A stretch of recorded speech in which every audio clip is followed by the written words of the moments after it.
गाऊं गोविंद दामोदर माधवेति। देहांत काले तुम सामने हो, बंसी बजाते मन को लुभाते। गाती यही मैं तननाथ त्यागूं गोविंद दामोदर माधवेति। हे कृष्ण हे यादव है सखेति। प्यारे जरा तो मन में विचारो, क्या साथ लाए क्या ले चलोगे। गाओ यही नाम सदा पुकारो गोविंद दामोदर माधवेति। नाता भला क्या जग से हमारा, आए यहाँ क्या कर रहे हैं। सोचो विचारो हरि को पुकारो गोविंद दामोदर माधवेति। हे कृष्ण हे यादव है सखेति। सच्चे सखा है हरि ही हमारे, माता पिता शील बंधु प्यारे। भला इसी में दिन रात गाओ गोविंद दामोदर माधवेति। हे कृष्ण हे यादव है सखेति।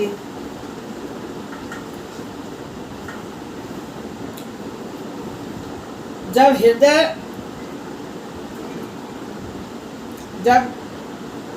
हृदय नम्र बनता है तब कहीं भगवान के दर्शन होते हैं। नम्रता रखना चाहिए। अपने काम का नाश करो, और गोपियां काम सुख की नहीं काम नाश की इच्छा करती है। सतगुरु में काम नाश करने की शक्ति है। आपका हाथ हमारे मस्तक पर फिरते ही हमारी बुद्धि में से काम वासना नष्ट हो जाएगी। अपने चरण हमारे हृदय और मस्तक पर पधराओ, गोपियां कह रही हैं। कृष्ण बोलते हैं, क्या मेरे चरण इतने सुलभ हैं कि हर किसी के हृदय में पधराता फिरूं। तो गोपियां बोली, तेरे चरण गायों के लिए सुलभ हैं, तो क्या हमें लाभ न मिल पाएगा। हमें तो गायों से भी अधिक दीन बनकर आई हैं। तेरे चरण तो तृण चरणानुग हैं। गायों के लिए तेरे चरण सुलभ हैं, क्योंकि तुम दोनों एक दूसरे के आगे पीछे चलते रहते हो। क्या गायों के लिए सुलभ तेरे चरण हमारे लिए दुर्लभ हैं। तुम तो श्री निकेतन हो, तुम्हारे चरण तो लक्ष्मी जी के निवास स्थान हैं। लक्ष्मी जी नित्य तुम्हारे चरण अपनी गोद में रखकर सेवा करती है। श्री कृष्ण बोले, मैं अपने चरण तुम्हारे हृदय पर पधराने के लिए तैयार हूँ, किंतु एक डर है मुझे।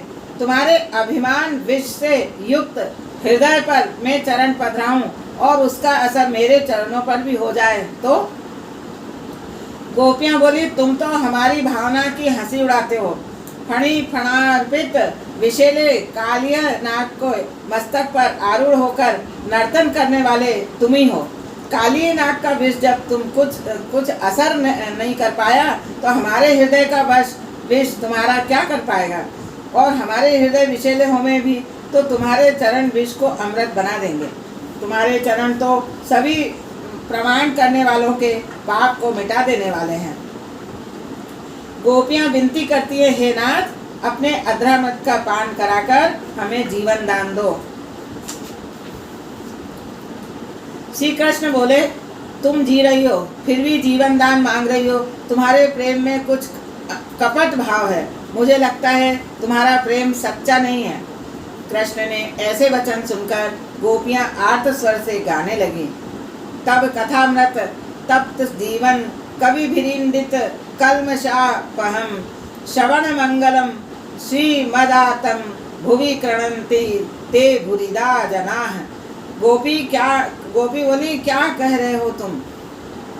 हमारे सबके प्राण तो जा रहे थे, किंतु तुम्हारे कथामृत पान से लोभ से अब तक रुके हुए हैं।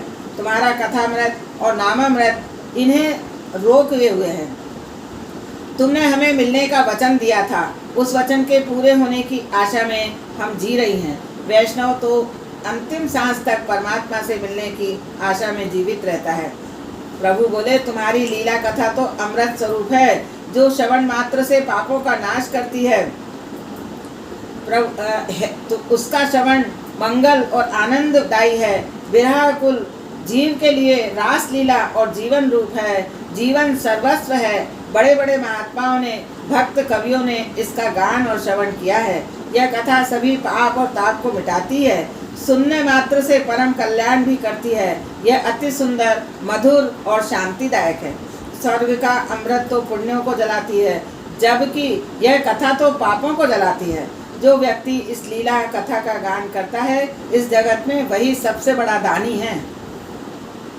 राम जी ने हनुमान जी से पूछा था कि जानकी उनके विरह में अपने प्राणों की रक्षा किस प्रकार कर रही है।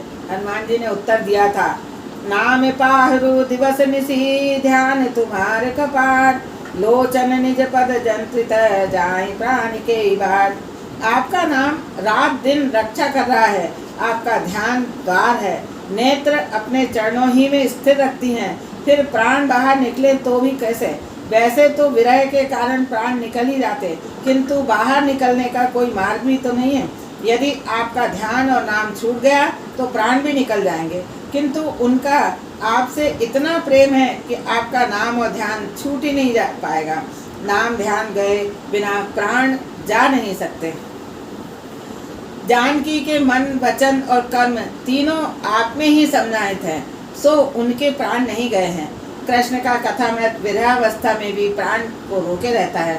भगवान की कथा भी उनके 6 गुणों से युक्त है। वह मोक्षदा है, परमानंद रूप है, अमृत है, तप्तों का जीवन है, संसार ताप से पीड़ितों की पीड़ा का निवारण करती है। ज्ञानी भी कथामृत की स्तुति करते हैं। कथा पाप को दूर करने वाली है, इसमें वीर्य धर्म का सूचक है और श्रवण के लिए कल्याणकारी है। कथामृत यश धर्म लक्ष्मी युक्त है, सर्वत्र व्याप्त है। भगवान के 6 गुण ऐश्वर्य, वीर, यश, ज्ञान, वैराग्य और श्री इस कथामृत में भी है। वस्त्रदान से अन्नदान बढ़कर है, किंतु कथादान तो सर्वश्रेष्ठ है। निरपेक्ष कथा करने वाला ही सच्चा भक्त है। ज्ञान दान से जीवन सुधरता है, जीव को चिर शांति मिलती है। कन्हैया, तेरे लिए हमने सर्वस्व का त्याग किया है। नाथ, तेरे लिए तो हमने लोक लाज तक छोड़ दी है और आज तो निष्ठुर हो गया है। इस श्लोक में गोपियों का संन्यास प्रकट हुआ है। उनका चित्त अब एक क्षण भी किसी अन्य वस्तु में नहीं लगता है। कोई वस्तु में क्षण चित्त नव चौटे, अलबेलो आवी बैठो है ये जीरे, दयाना प्रीतम जीने एटलू जई कहे जो, क्या सूधी आवा दुख सही जे जीरे। सो हमें शीघ्र दर्शन देने की कृपा करें। मुझे 2 दर्शन गिरधारी, तेरी सांवरी सूरत पर वारी रे। यह विरह वेदना असह है, जिसे मीराबाई ने शब्दों में प्रकट किया है। ऐसी लगन लगाए कहाँ तू जासी, कहाँ तू जासी ऐसी लगन लगाए, तुम देखे बिन कलन पड़त है, तड़प तड़प जीव जासी। गोपियों की कृष्ण दर्शन लालसा भी कैसी है। गोपियाँ आँखों की पलकें बनाने वाले ब्रह्मा को भी कोसती है। पलक झपकते रहने के कारण दर्शन में बाधा हो जाती है। पलके झपकने के क्षण में हमें आपके दर्शन से वंचित होना पड़ता है। एक क्षण का विरह भी हमारे लिए असह है। आँखों की पलके बनाने वाला ब्रह्मा जड़ है। यदि उसने पलके बनाई ही न होती तो हम निरंतर आपके दर्शन करती रहती। नाथ, क्या दर्शन के लिए प्रतीक्षा ही कराते रहोगे? असह विरह वेदना के कारण गोपियाँ रोने लगी। अकेले गीत से तो कुछ भी नहीं बन पाया, केवल गुणगान नहीं रुदन भी आवश्यक है। गोपियाँ रोने लगी और परमात्मा प्रकट हुए। कृष्ण दर्शन की इच्छुक गोपियाँ थक हार कर जार जार रोने लगी। प्रभु के लिए साधन करके थका हुआ जीव जब रोने लगता है तो प्रभु दयावश प्रकट होते हैं। गोपियों की भांति रो रो कर तुम भी प्रभु को प्राप्त कर सकते हो। रामकृष्ण परमहंस ने कहा है, पत्नी, पुत्र आदि की मृत्यु के समय या धन संपत्ति को पाने के लिए लोग आंसू की सरिता बहा देते हैं, किंतु ईश्वर के दर्शन न हो पाने के दुख से भगवान के लिए आंसू की एक बूंद तक गिराने वाला कोई कितने हैं। अपने अनुभव का वर्णन करते हुए उन्होंने कहा, संध्या समय भी मुझे जब माँ के दर्शन नहीं हो पाते तो मैं रो उठता। माँ, आज का दिन भी तेरे दर्शन के बिना चला गया। मैं रोता हुआ धरती पर गिर जाता। अंत में उनका दर्शन हुआ। दर्शन प्राप्ति के लिए अतिशय व्याकुलता से आंखों से अश्रुधारा बहाओ, वे अवश्य दर्शन देंगे। गोपियों का क्रंदन कृष्ण से देखा न गया। अभिमान रहित तथा नम्र होकर गोपियां रो रही थी, सो कृष्ण प्रकट हुए। भक्त जब भगवान के लिए क्रंदन करता है तो वे प्रकट होते हैं। तुम दीनता से रो रो के पुकारोगे तो भगवान प्रकट होंगे और अभयदान देंगे। भगवान ने गोपियों को वचन दिया, मैं तुम्हें छोड़कर कहीं भी नहीं जाऊंगा। दशम स्कंद के 31वें अध्याय को गोपी गीत कहा जाता है। इसमें पृथक पृथक 19 गोपियों ने गीत गाए हैं। इन गोपियों की कथा वल्लभाचार्य महाप्रभु जी ने बताई है। पहला श्लोक बोलने वाली गोपी सात्विक राजसी थी, सो उसने श्री कृष्ण को उलाहना दिया। एक श्लोक तामस गोपी बोली, उसने कृष्ण को निष्ठुर कहा और सात्विक गोपी ने भगवान के उपकार याद किए। चौथी गोपी श्रुति रूपा निर्गुण थी, सो उसने कहा, आप तो समस्त देहधारियों के हृदय में बसने वाले साक्षी हैं, अंतर्यामी हैं। 5वें श्लोक में अनन्य पूर्वा सात्विक गोपी ने भगवान की कृपा मांगी और अपना हाथ हमारे मस्तक पर पधराई है। 6ठे श्लोक की अनन्य पूर्वा सात्विक तामसी गोपी ने कृष्ण पर अपना अधिकार बताते हुए धृष्टता पूर्वक प्रार्थना की। गोपी गीत का उपसंहार करते हुए महाप्रभु श्री वल्लभाचार्य जी ने सुबोधनी में कहा है, नहीं साधन संपत्तया हरिस्तुष्यति कस्यचित् भक्तानां दैन्यमेकं हरितोषण साधनम। भगवान साधन संपत्ति से संतुष्ट और प्रसन्न नहीं होते।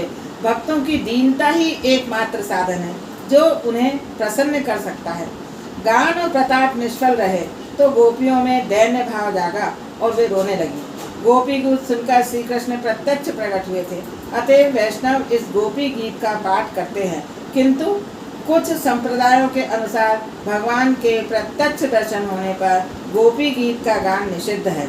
गोपी गीत विरह गीत है, मिलन गीत नहीं है। गोपियों ने कृष्ण को कपटी कहा था, हमें ऐसा नहीं कहना चाहिए। भगवान को दया नहीं आई और वे प्रकट भी नहीं हुए तो भगवत विरह में प्राण छटपटाने लगे। लोक लाज का त्याग करके गोपियां रुदन करती हैं,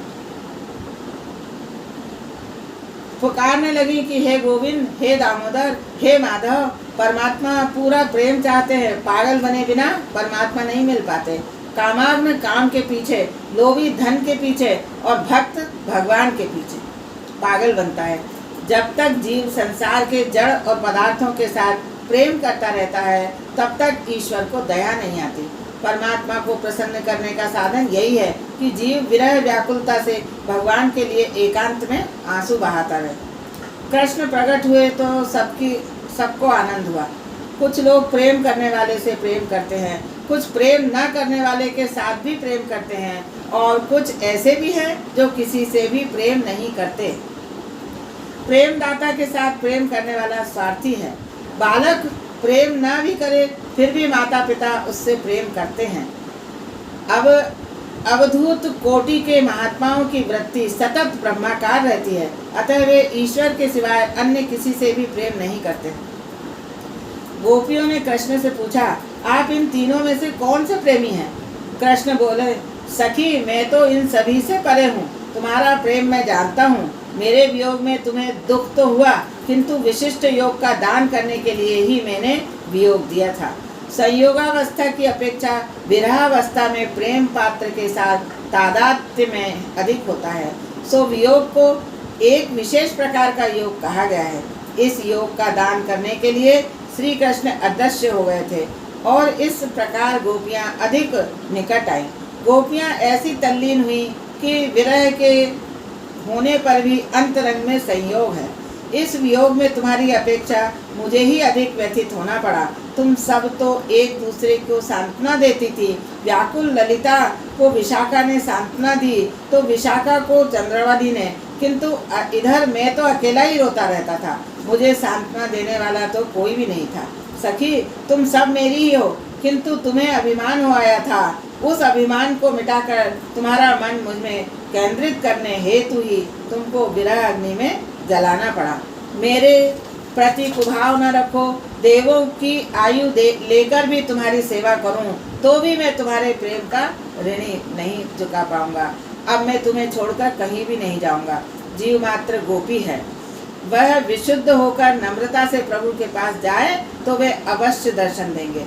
मैं तो तुम सबका जन्म जन्मांतर का ऋणी हूँ। तुम्हारे ऋण से मैं कभी उषण नहीं हो पाऊंगा। मेरी सखियों, तुमने मेरे लिए घर गृहस्थी की वे जंजीरें तोड़ डाली हैं जिन्हें योगी जन भी आसानी से नहीं तोड़ पाते। हमारा ये मिलना सर्वथा निर्मल और निर्दोष है। यदि मैं अमर जीवन और अक्षर देह से अनंत काल तक तुम्हारी सेवा, प्रेम, त्याग के ऋण को चुकाना चाहूं तो भी वह चुकाया नहीं जा सकेगा। अपने सौम्य स्वभाव से ही तुम मुझे भूषण कर सकती हो। रामावतार में भगवान हनुमान जी के ऋणी रहे और कृष्णावतार में गोपियों के। श्री रामचंद्र जी ने हनुमान जी से कहा था, प्रति उपकार करूं का तोरा, सन्मुख होई न सकत मन मोरा।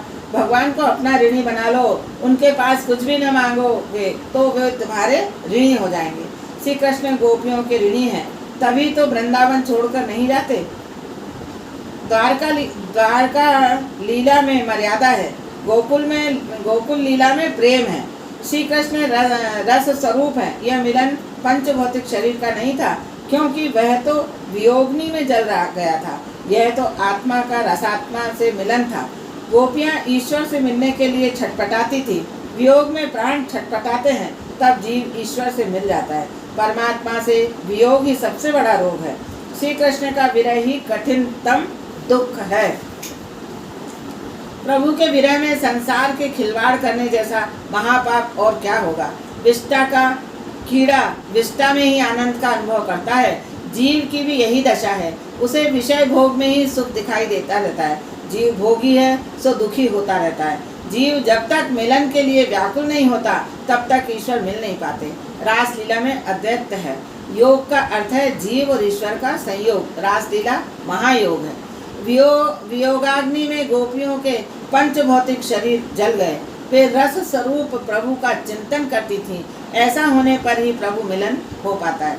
शरीर मलिन है सो जले बिना मिलना नहीं होता। सतत भजन करते रहने के कारण भक्तों का शरीर दिव्य बनता है और वे ईश्वर को प्राप्त कर सकते हैं। इस लीला में प्रेम है, मोह नहीं। प्रेम अंतरंग में होता है, मोह बहिरंग में। प्रेम को त्याग की अपेक्षा है और मोह को उपभोग की। प्रेम विरह में पुष्ट होता है, मोह संयोग में प्रिय पात्र का वियोग। सतत स्मरण होता रहता है।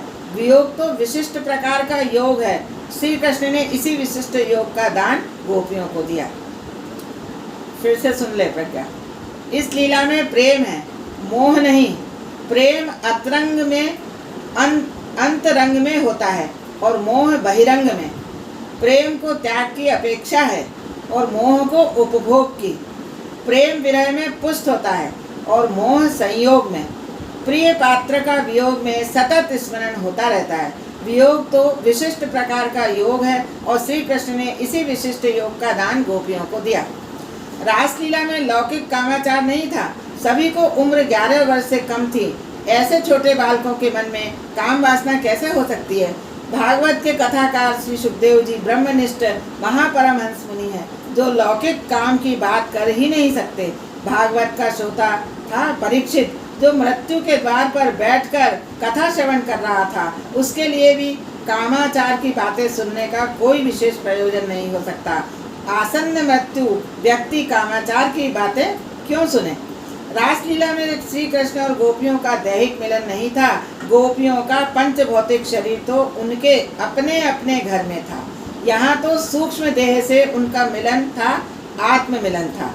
हे राजन, भगवान की माया से मोहित ब्रजवासी गोपाल स्वपत्नियों को अपने पास ही मानकर श्री कृष्ण की ओर दोष दृष्टि से नहीं देखते थे।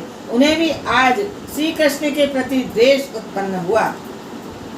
इस लीला में गोपियों के सूक्ष्म आध्यात्मिक शरीर का ईश्वर से मिलन था। सूक्ष्म शरीर 17 तत्वों से बना हुआ है।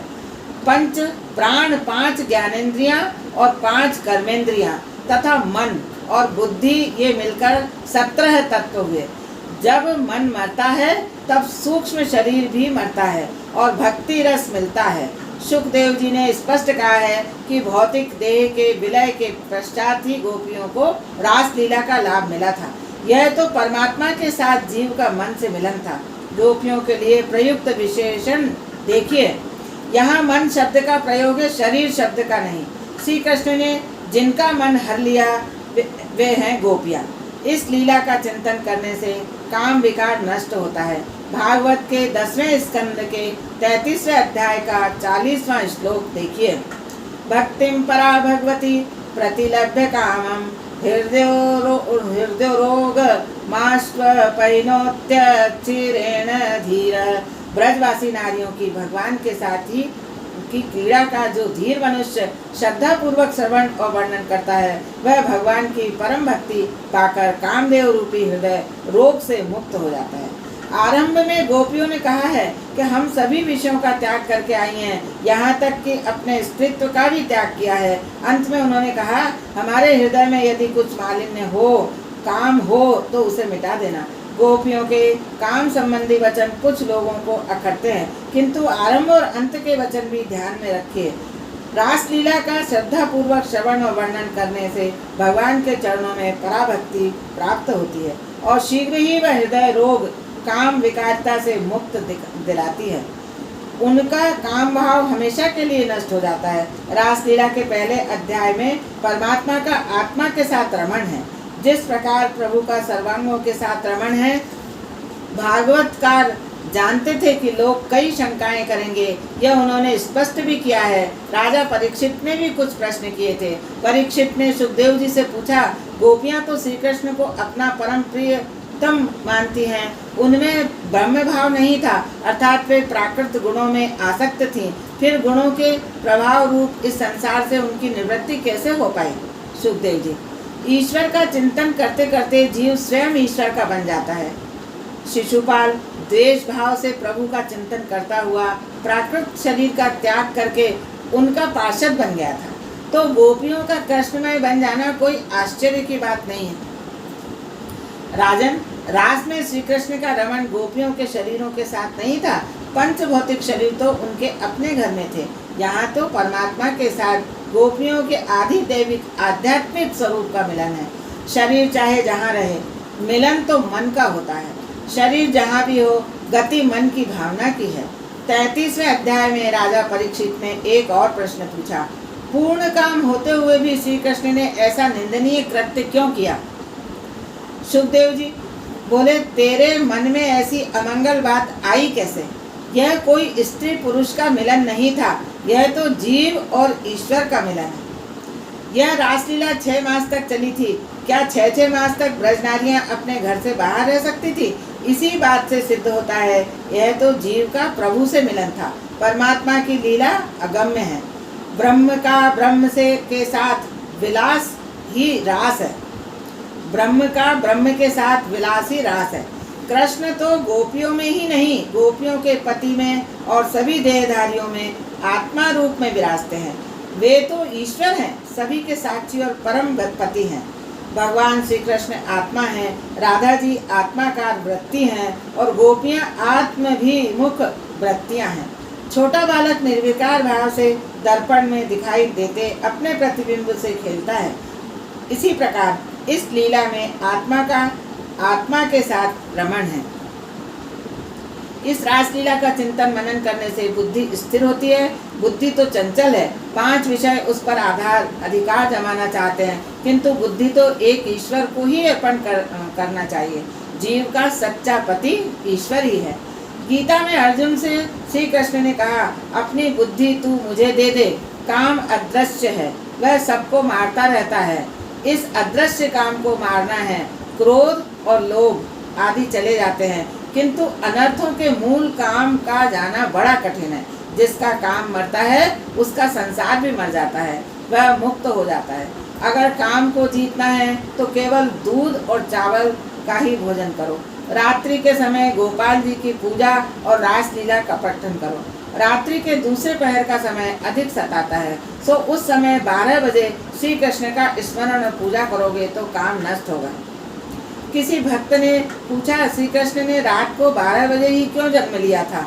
भगवान ने स्वयं उत्तर दिया, यदि मेरा कोई भक्त उस समय मेरी सेवा पूजा करेगा तो वह काम के अधीन नहीं हो पाएगा। जीव को काम से बचाने के लिए ही मैंने रात के 12 बजे जन्म लिया है। भागवत तो भव रोग की औषधि है, किंतु सभी व्रत नियमों का पालन भी विधि पूर्वक करना चाहिए। महापुरुष वेद शास्त्रों की मर्यादा का कभी उल्लंघन नहीं करते। स्वयं श्री कृष्ण भी ब्रह्म मुहूर्त में प्रातः 4 बजे शैया का त्याग कर देते थे। महाप्रभु जी वल्लभाचार्य जी हमेशा त्रिकाल संध्या करते थे। एक बार वे पुरी स्थित जगन्नाथ जी के मंदिर में गए। एकादशी का व्रत था, प्रसाद मिला, सुखड़ी लड्डू विशेष का। अब करे तो क्या करे, समस्या आ पड़ी। प्रसाद के प्राशन से एकादशी व्रत खंडित होगा और प्राशन न करने पर प्रभु के प्रसाद का अपमान होगा।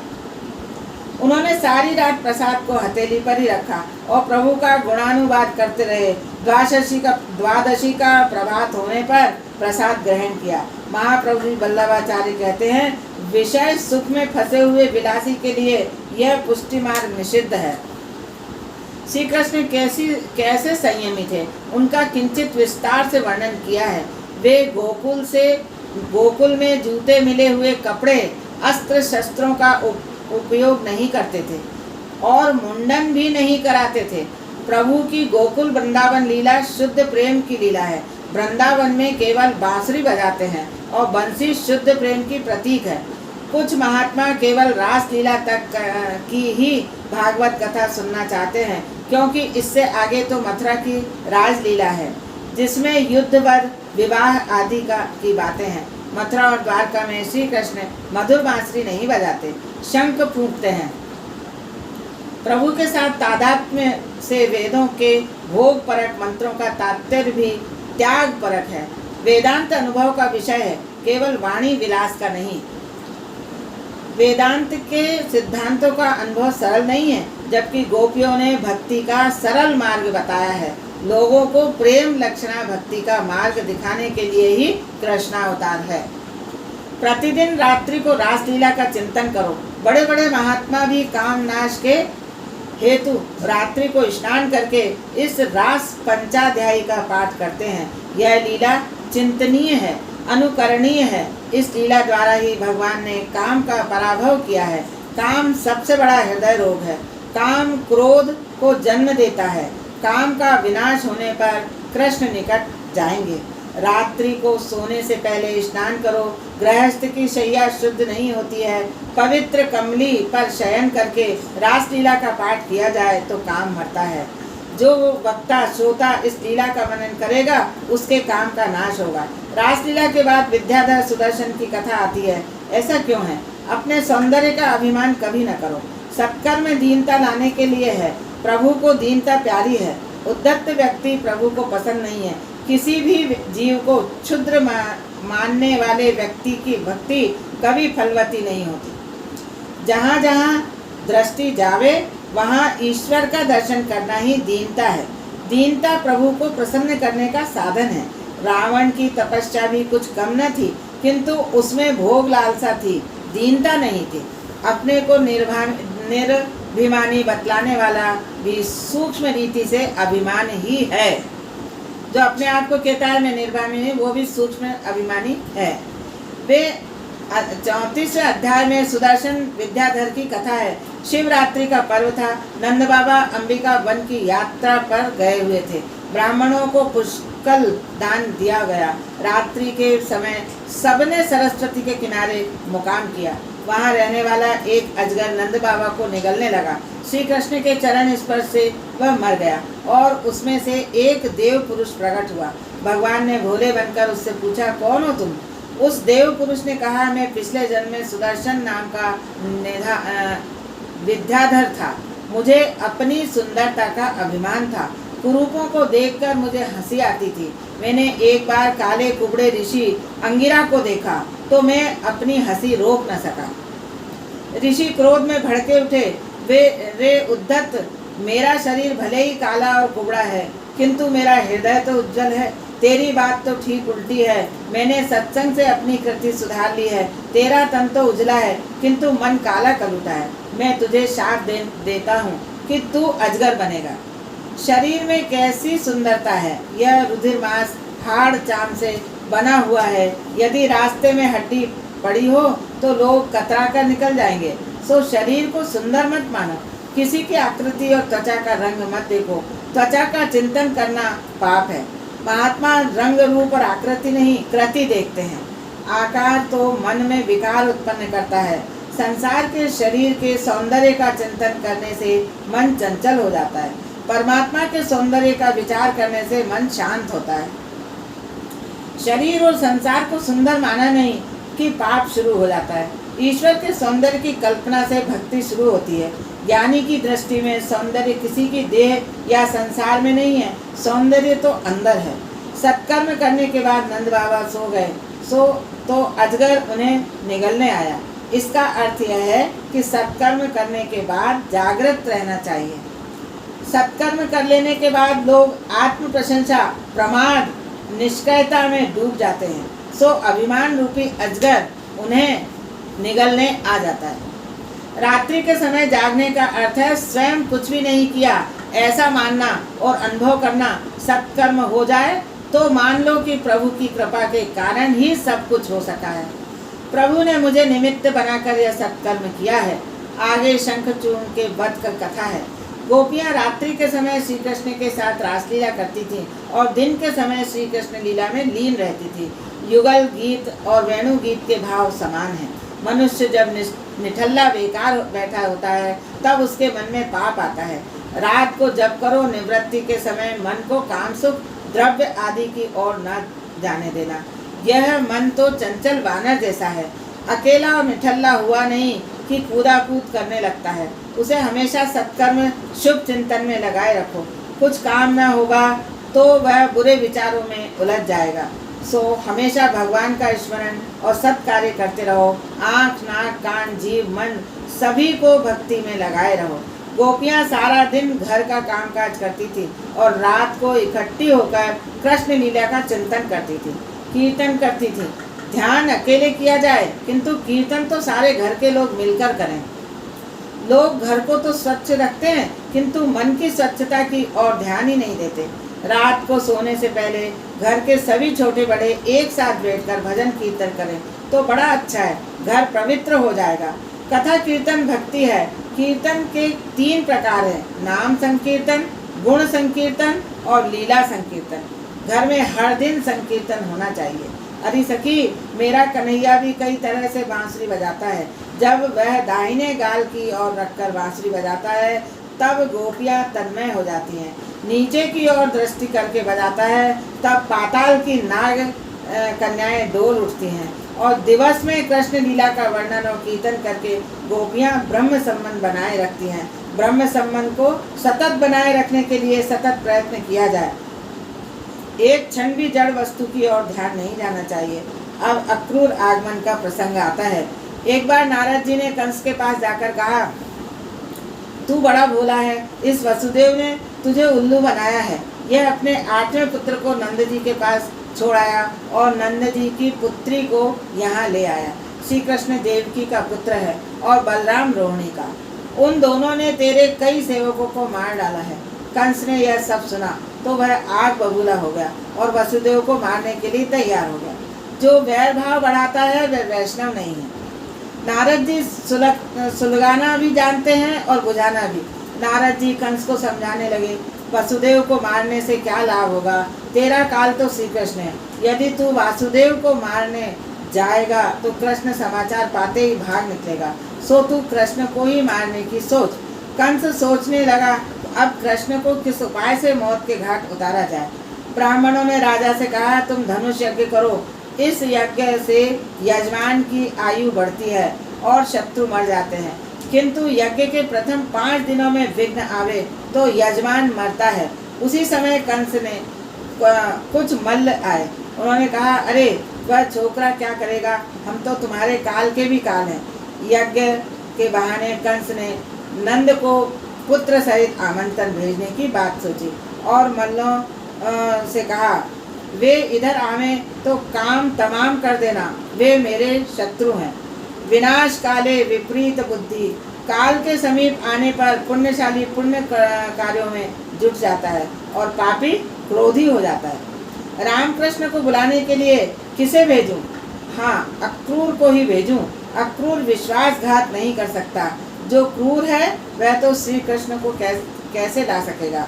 काम सुख का चिंतन करने वाला मन क्रूर है। अक्रूर बनकर जावे वही श्री कृष्ण को अपने साथ ला सकता है। जो क्रूर नहीं वह अक्रूर है। कंस ने अक्रूर जी को बुलाया और कहा, चाचा जी तुम्हें एक काम करना है।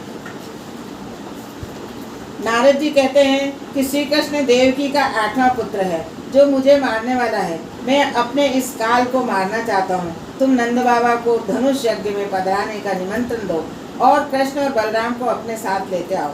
हाँ, किसी को कहीं इस बात का पता न लग जाए कि मैं उन्हें मारना चाहता हूँ। बस मेरा यह छोटा सा काम कर दो।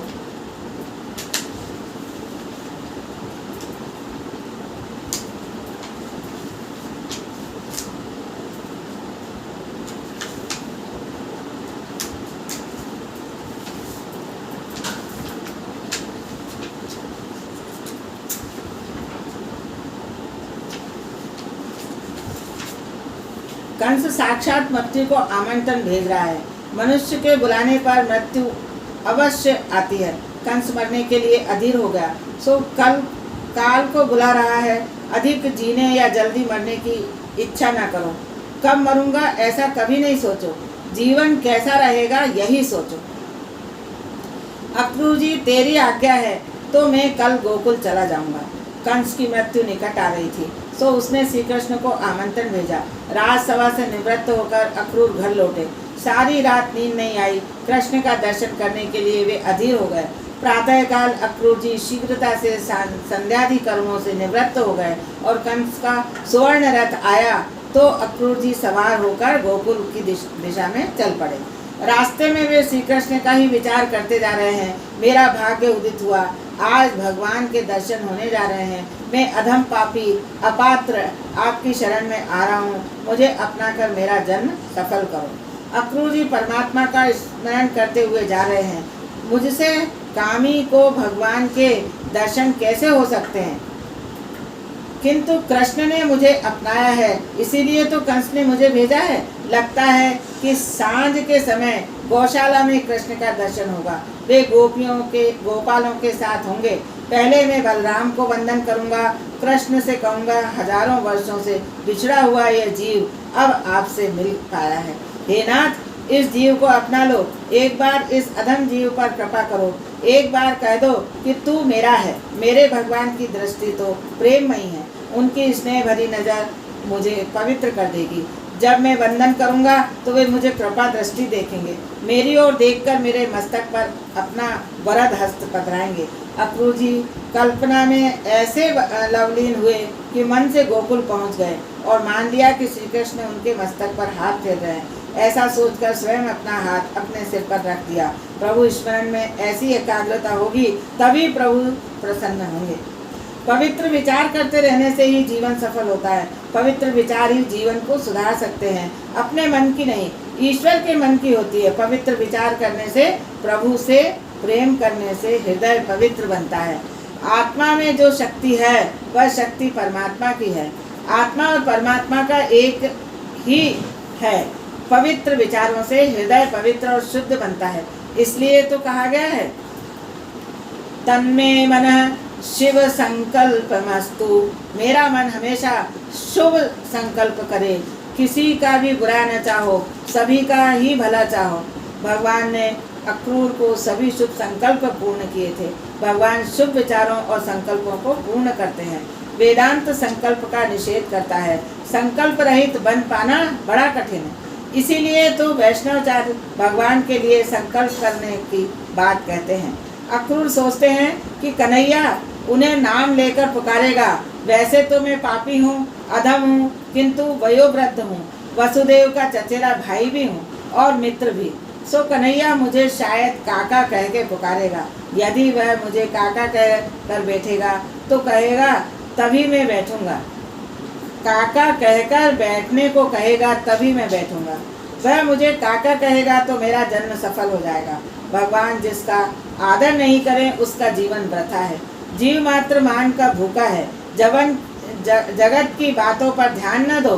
कोई प्रशंसा करेगा तो सद्भाव जागेगा और कटु बोलेगा तो कुभाव। सो लोगों के कहने की चिंता छोड़कर भगवान क्या कहेंगे यही चिंता करते रहो। भगवान हमसे सद्भाव की अपेक्षा करते हैं। इसके मन का कुछ तो सुधार होगा।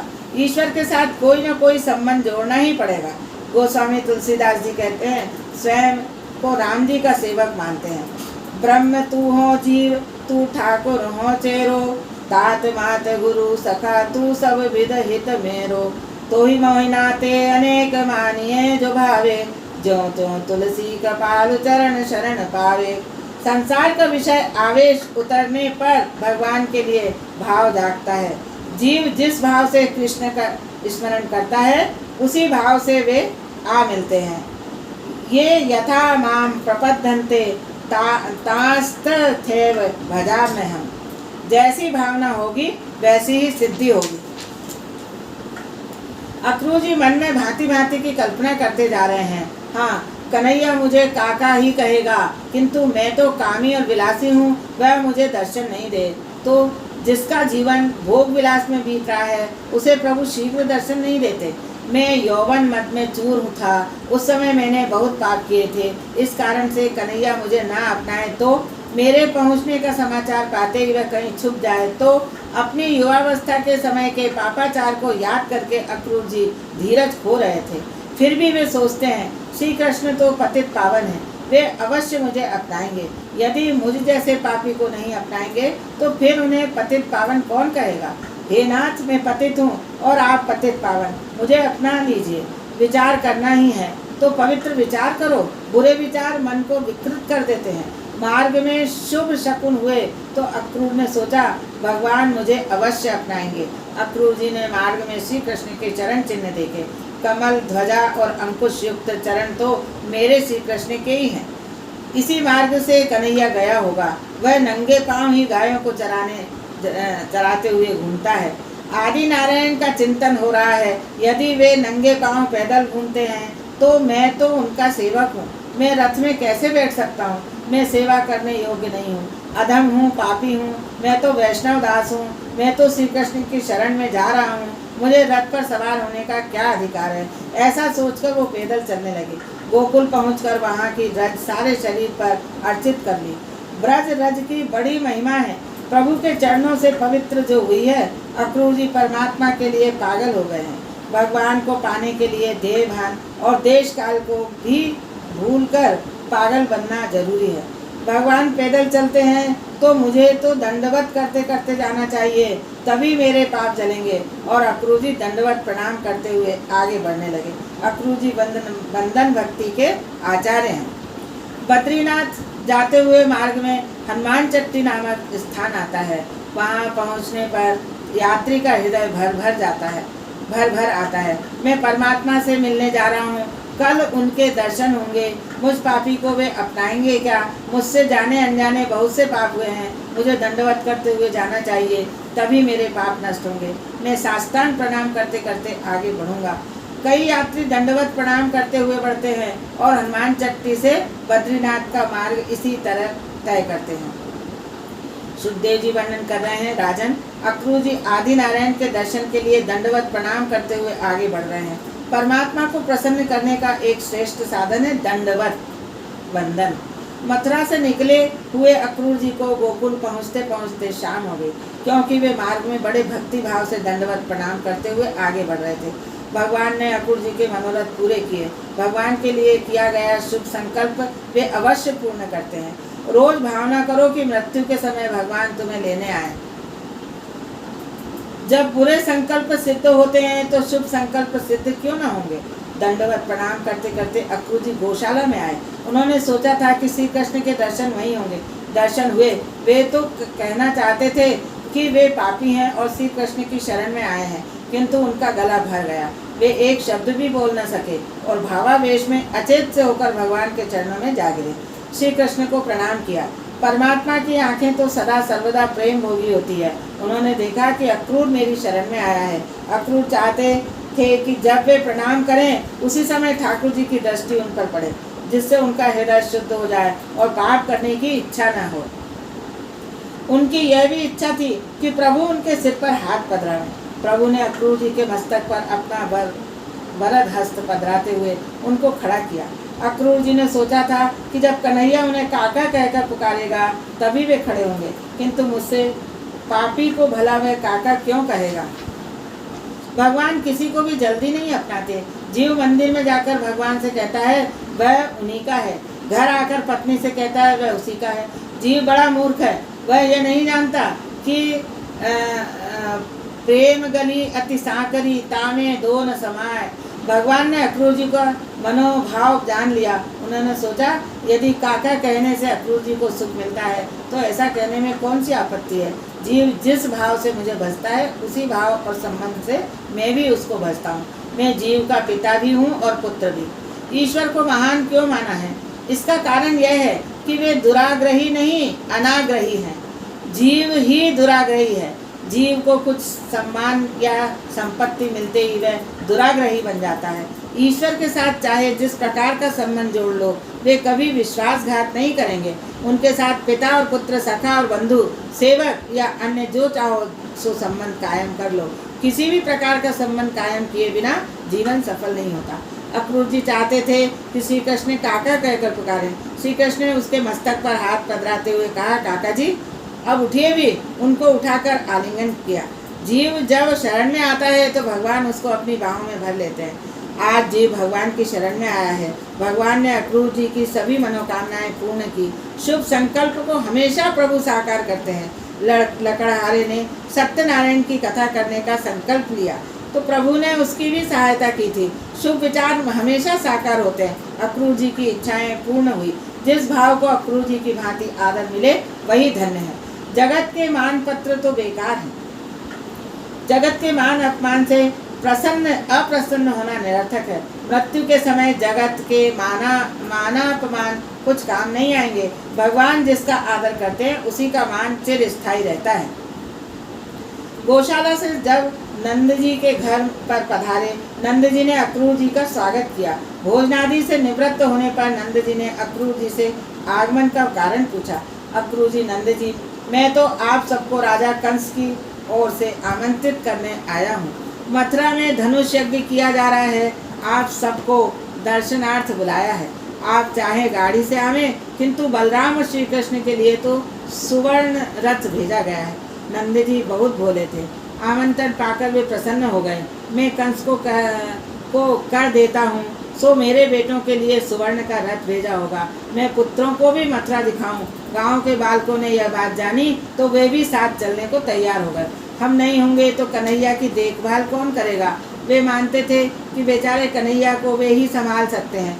जगत को देखभाल करने वाला कि आज बालक देखभाल करने चले।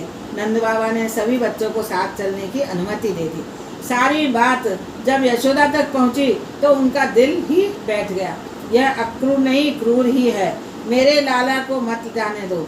वह चला जाएगा तो गोकुल उजड़ जाएगा। वह नहीं होगा तो गाय भी खाना पीना छोड़ देंगी।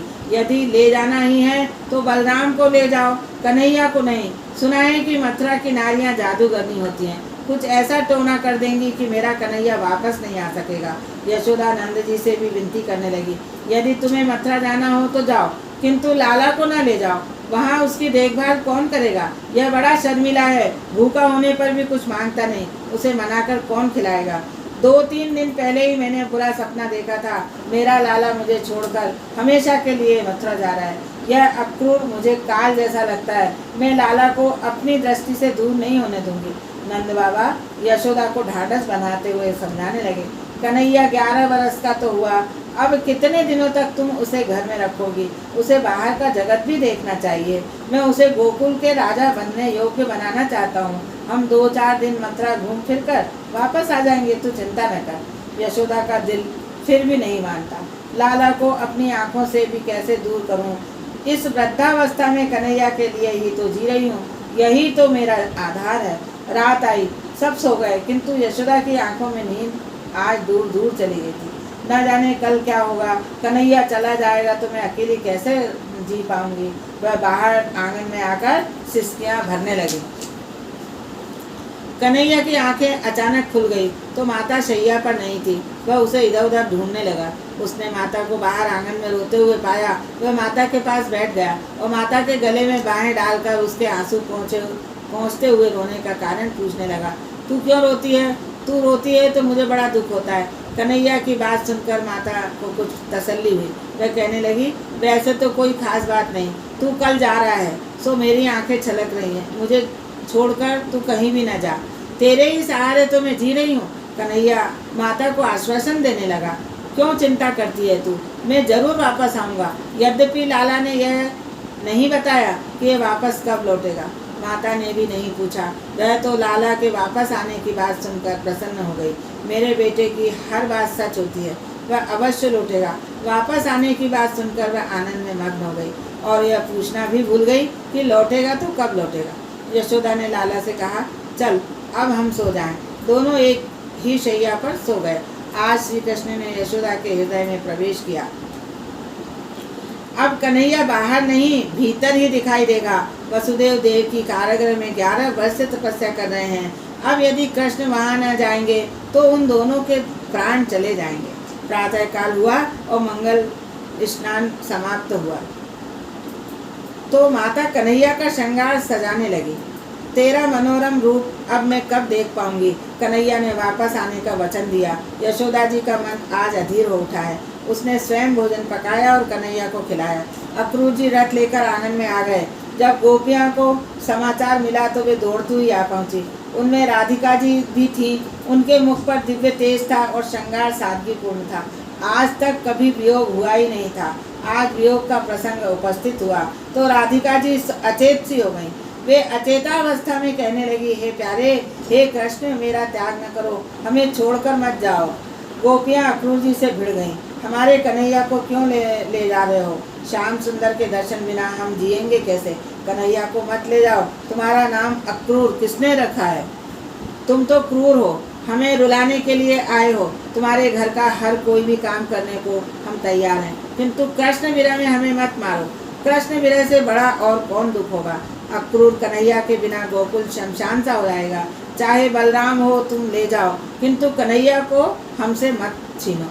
मथुरा की पढ़ी लिखी नारियां कृष्ण की ऐसी सेवा करेंगी कि वह हमें भूल जाएगा। वे तो चतुरा है और हम अनपढ़ हैं। वे न जाने कन्हैया को उल्टा सीधा पढ़ाकर वहीं रोक लेंगी। हमारे भाग ही फूट गए हैं। गोपियां विलाप कर रही हैं। हे विधाता, तू भी कैसी निर्दयी है। जीवों में परस्पर स्नेह कराता है और तुरंत अलग करके विरह अग्नि में जलाता है। अपने कन्हैया के बिना हमसे कैसे जिया जाएगा। अक्रूर की समझ में नहीं आ रहा है कि इन गोपियों को कैसे समझाया जाए। कृष्ण ने गोपियों से कहा, मैं तुम्हें सबको प्रसन्न रखने के लिए बांसुरी बजाता हूँ और खेल रचाता था। अब मुझे जाना ही होगा। कृष्ण ने मूर्छित राधा को देखा तो उनके पास जाकर कान में कहने लगे, राधे, पृथ्वी पर असुर बहुत बढ़ गए हैं। उन पापी राक्षसों का नाश करके पृथ्वी का बोझ भी हल्का करना है।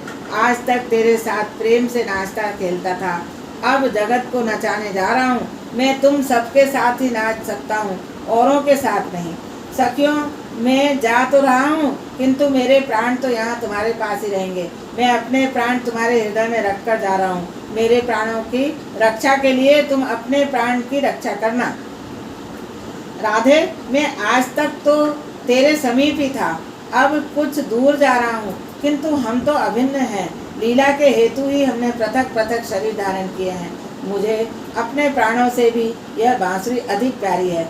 जब भी तू यह बांसुरी बजाएगी, मैं दौड़ा हुआ चला आऊँगा। गोपी, कन्हैया, विराग्नि में हमें मत जलाना, हमें कहीं भूल न जाना। आँखों से प्रवाहमान प्रेमाश्रुओं से ही मन धोया जा सकता है। गोपियाँ रो रही हैं, कृष्ण उन्हें धीरज बना रहे हैं। मेरे मंगलमय प्रयाण के समय रोने से अपशुगन होगा। मैं अवश्य लौटूंगा। गोपियों का रुदन कुछ कम हुआ तो कृष्ण और बलराम नंद जी के साथ रथारूढ़ हुए। रथ चलने लगा तो गोपियां भी पीछे पीछे चलने लगी। कन्हैया के ने मना करने पर भी रुके आंसू फिर बह निकले। न जाने कन्हैया अब कब लौटेगा, न जाने कब पुनः दर्शन होंगे। वे बड़े जोरों से रोने लगी। कैसे थे गोपियां, कृष्ण वियुक्त मानसा, श्री कृष्ण में ही मन लगा हुआ था। हे गोविंद, हे माधव, इस गोकुल को मत उजाड़ो। नाथ, इस गोकुल को अनाथ न करो, हमको भूल न जाना। एक गोपी कह रही है, नाथ तुम्हारे दर्शन किए बिना पानी तक न पीने का मेरा नियम था। मेरे यही कुछ क्षणों के लिए भी आते रहना। सारा गांव रो रहा था। अक्रूर जी द्रवित हो गए। ग्रामजनों का कृष्ण प्रेम और कृष्ण विरह का दुख देखकर अक्रूर जी की आंखें भी आंसू बहने लगी। गायें भी रो रही थी। कोई गोपी रथ के पीछे दौड़ रही है तो कोई मूर्छित होकर गिर पड़ी है।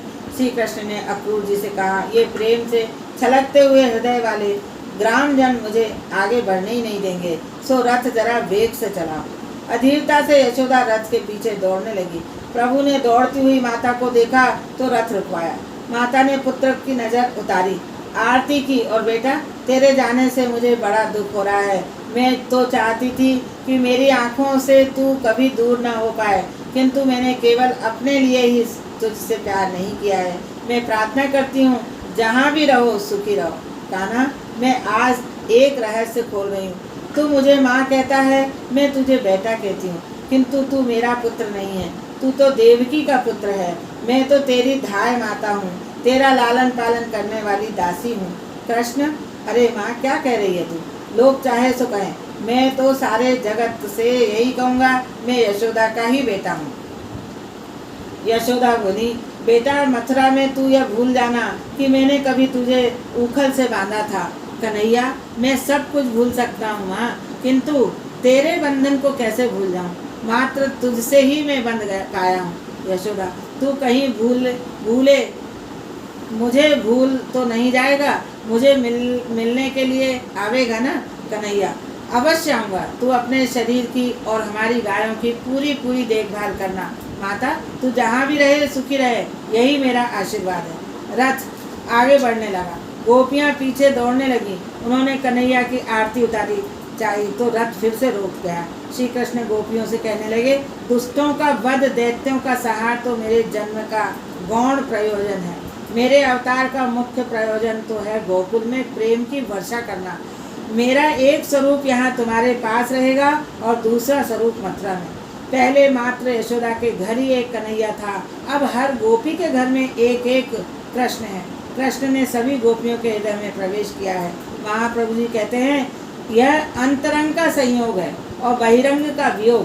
प्रत्येक गोपी अनुभव कर रही हैं कि श्री कृष्ण उनके पास ही बने हैं और मथुरा नहीं गए हैं। श्री कृष्ण को लेकर रथ चला गया और गोपियाँ चित्रलिखित सी खड़ी रह गईं।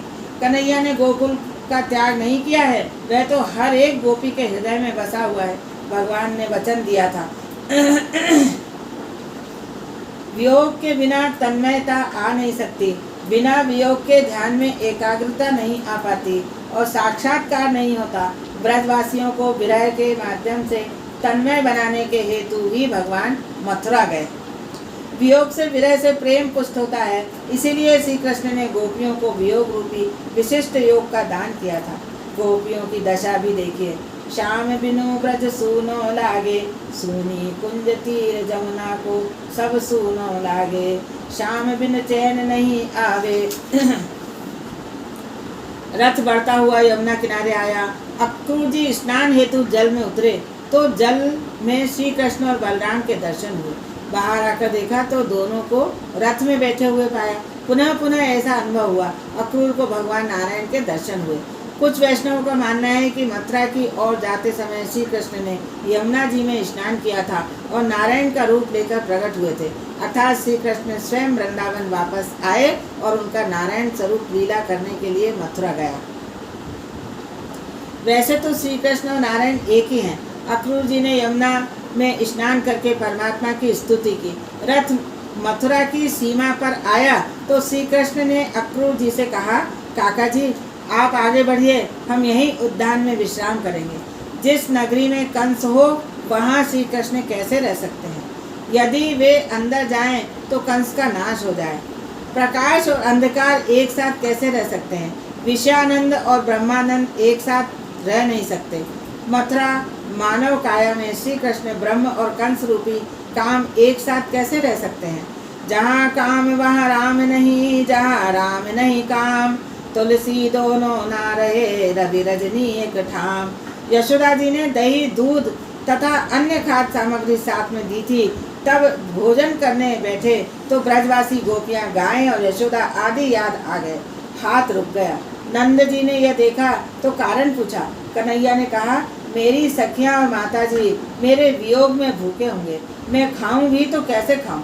प्रभु के साथ ऐसा प्रेम करो कि वे तुम्हें याद करें। जब तक प्रभु की स्मृति में तुम बस नहीं जाओगे, तुम्हारी भक्ति अधूरी रहेगी। जब तक वे याद नहीं करते, जीव का बंधन बना रहता है। भक्ति ऐसी करो कि भगवान को तुम्हारे बिना चैन न आए। यशोदा जी और गायों का प्रेम ऐसा प्रगाढ़ था, कृष्ण वियोग में वे भी खा पी न सके। संध्या आई तो दोनों भाई मथुरा देखने चले। महाद्वार में प्रवेश किया। आदत के कारण गोकुल के बालक कन्हैया के साथ चलते हुए उनकी जयकार करने लगे। मथुरा की नारियों ने भी सुना। सुखदेव जी मानो प्रत्यक्ष देख रहे हैं। जिस लीला को कथा का प्रसंग चल रहा हो, उसके प्रत्यक्ष अनुभव की कल्पना से भक्ता और श्रोता को आनंद सह तुष्टि की अनुभूति होती है। स्तनपान कराती हुई एक माता बालक को वहां छोड़कर कृष्ण के दर्शनार्थ दौड़ी। अपना बालक तो घर में ही रहने वाला है, किंतु कृष्ण के दर्शन फिर न हों, तो इसी प्रकार नगर के छोटे बड़े सभी अपना अपना काम काज छोड़कर श्री कृष्ण के दर्शन के लिए दौड़ चले। भगवान के दर्शन के लिए ऐसी ही लगन होनी चाहिए। आतुरता बिना दर्शन नहीं हो पाते।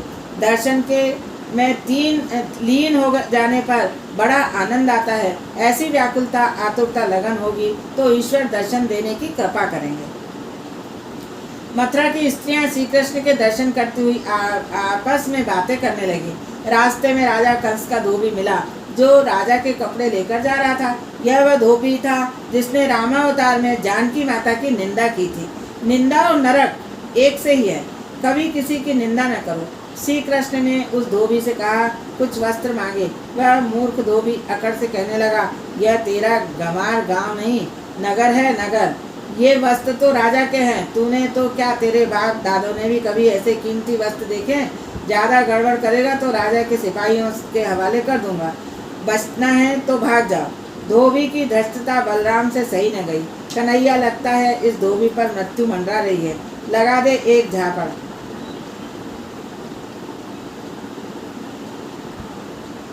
रास्ते में राजा कंस का धोबी मिला, तो राजा के कपड़े लेकर जा रहा था। वह धोबी था जिसने रामावतार में जानकी माता की निंदा की थी। श्री कृष्ण ने उस धोबी से कुछ वस्त्र मांगे। वह मूर्ख धोबी अकड़ से कहने लगा, यह तेरा गंवार गांव नहीं है, नगर है, नगर। ये वस्त्र तो राजा के हैं। तूने तो क्या, तेरे बाप ने दादा ने भी कभी ऐसे कीमती वस्त्र देखे भी नहीं। ज़्यादा गड़बड़ करेगा तो राजा के सिपाहियों के हवाले कर दूंगा। बचना है तो भाग जाओ। धोबी की धृष्टता बलराम से सही न गई। कन्हैया, लगता है इस धोबी पर मृत्यु मंडरा रही है, लगा दे एक झापड़ इसे। कन्हैया ने पल भर में उसका मस्तक उड़ा दिया। धोबी की ऐसी दशा देखी तो धोबी के साथी कपड़ों की गठरियां वहीं छोड़कर भाग चले। ईश्वर पापी इंद्रियों को दंड देते हैं। अंतकाल में पापी इंद्रिय बड़ी दुखी हो जाती है। वाणी से पाप करने पर वाग देवी अंतकाल में रूठ जाती है। ऐसे पापी की वाणी बंद हो जाती है। ईश्वर पापी इंद्रियों को दंड देती है। अंतकाल में पापी इंद्रिय बड़ी दुखी हो जाती हैं और वाणी से पाप करने पर वाग देवी अंतकाल में रूठ जाती है। ऐसे पापी की वाणी बंद हो जाती है। धोबी ने मुख से निंदा की तो भगवान ने उसके मुख पर चांटा जड़ दिया। ईश्वर सरल जीव के साथ सरल है और कुटिल के साथ कुटिल। जिसका मन पवित्र नहीं होता, अंतकाल में उसे बड़ी मनोव्यथा होती है। कृष्ण ने अपने गोप मित्रों से उन गठरियों के कपड़े लेने को कहा। बालक कुछ डर रहे थे, तो कन्हैया ने स्वयं कपड़े बांट दिए। जिसे जो कपड़ा दिया वह उसी के माप का निकला। बालक तो आनंद से नाच उठे। उन्होंने माना कि उन कपड़ों को सीने वाला कितना कुशल कारीगर होगा। वैसे तो ऐसा दर्जी कभी हुआ ही नहीं। अपने मित्रों को बड़े सुंदर वस्त्र पहनाने की कृष्ण की प्रतिज्ञा थी, जो आज उन्होंने पूरी की। गरीब बालक तो अच्छे अच्छे कपड़े पाकर खुश हो गए। वे कन्हैया से कहने लगे, ऐसे अच्छे वस्त्रों के कारण हमारा चटपट ब्याह हो जाएगा। हमारे ब्याह में तू भी आएगा न कन्हैया? कन्हैया ने कहा, हाँ जरूर आऊँगा। ऐसी भावना करो कि तुम कृष्ण के हो और वे तुम्हारे हैं। श्री कृष्ण ने अपने निर्धन मित्रों को वस्त्र पहनाए और बाद में स्वयं पहने। उनकी प्रतिज्ञा आज पूरी हुई। पहले वे बिना सिले हुए कपड़े पीताम्बर और कमली पहनते थे। राम और कृष्ण ने आदर्श मित्र प्रेम का दृष्टांत जगत के समक्ष रखा। उनके सब बाल जो थे गरीब थे, तो उन्होंने कभी कपड़े सिले हुए नहीं पहने। आज उन्होंने उनको कपड़े पहना दिए अच्छे, तब उन्होंने पहने। अब राजा बनने वाले हैं ना। मार्ग में सुदामा माली मिला, जिसने इन्हें माला पहनाई। कृष्ण के साथियों को भी माला पहनाई। आगे बढ़े तो कंस की दासी कुब्जा मिली। उसके 3 अंग बेढंगे थे। वह चंदन पात्र लेकर जा रही थी। उसने प्रभु को चंदन दिया तो वे प्रसन्न हुए। प्रभु ने सोचा, इस कुब्जा ने मुझे चंदन देकर मेरी शोभा बढ़ाई है, तो मैं भी इसकी शोभा बढ़ा दूं। कृष्ण कृपा करके उसके सभी अंग सुडौल हो गए और वह सुंदर बन गई। चंदन और वंदन मनुष्य को नम्र बनाते हैं। इस कुब्जा प्रसंग में एक रहस्य है। हमारी बुद्धि ही कुब्जा है, जो काम, क्रोध और लोभ से वक्र हो जाती है। प्रभु की पूजा इन तीनों दोषों को नष्ट करके बुद्धि को शुद्ध करती है। और बुद्धि यदि कंस काम की सेवा करेगी तो विकृत हो जाएगी, और बुद्धि ईश्वर के सम्मुख आकर सरल बन सकती है। यदि ऐसा नहीं होगा तो 5 विषय जीव को सताते रहेंगे। कुब्जा का प्रसंग आ गया समझ में। कंस की सेवा करने वाली बुद्धि भ्रष्ट वक्र होगी और कृष्ण की सेवा करने वाली सरल। विषयों का चिंतन करने से बुद्धि वक्र होगी। जिसकी बुद्धि वक्र हो उसका मन भी वैसा ही हो जाएगा। विकृत मन वाले की आंखें भी दूषित ही हो जाएंगी। जिसकी आंखें दूषित हो उसका जीवन भी दूषित होगा। मथुरा के वणिकों ने सुना कि इन 2 लड़कों ने धोबी को मारा और कुब्जा को काया पलट कर दी। उन्होंने सोचा, ये तो दोनों पराक्रमी हैं, हो सकता है कि ये मथुरा के राजा बन जाएं, सो आज ही उनका आदर सत्कार करना चाहिए। समय आने पर शायद उनसे कुछ काम करवाना भी पड़े। थोड़ा देकर ज़्यादा लेने की आशा रखे और प्रयत्न करे, वह बनिया है।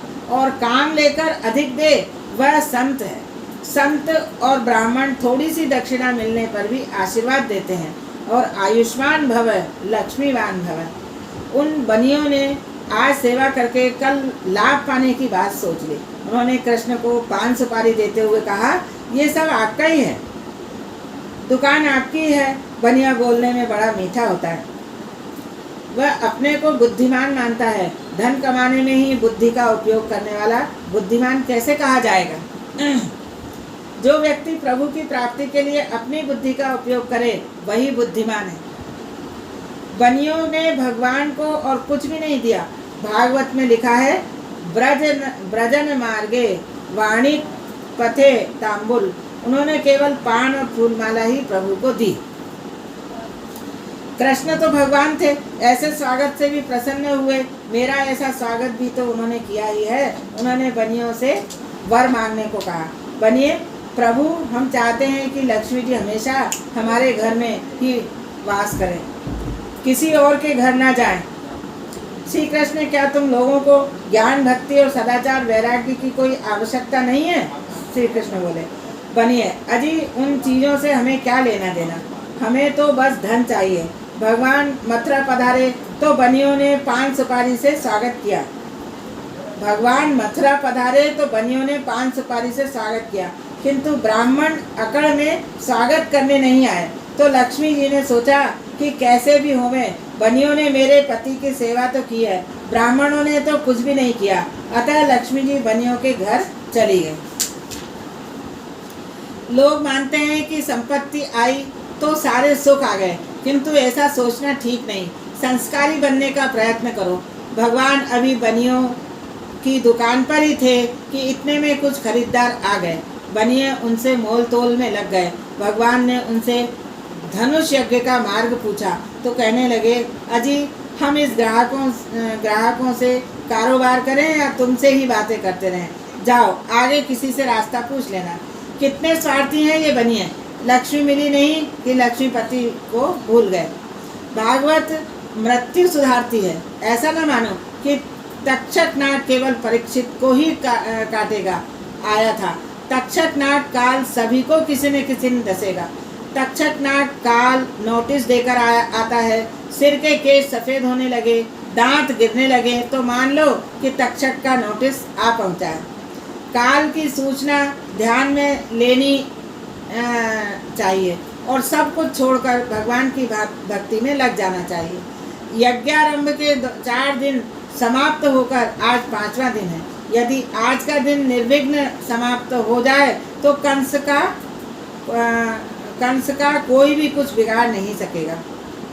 यज्ञारंभ के 4 दिन समाप्त होकर आज 5वां दिन है। यदि आज का निर्विघ्न समाप्त हो जाए तो कंस का कोई कुछ नहीं बिगाड़ सकेगा।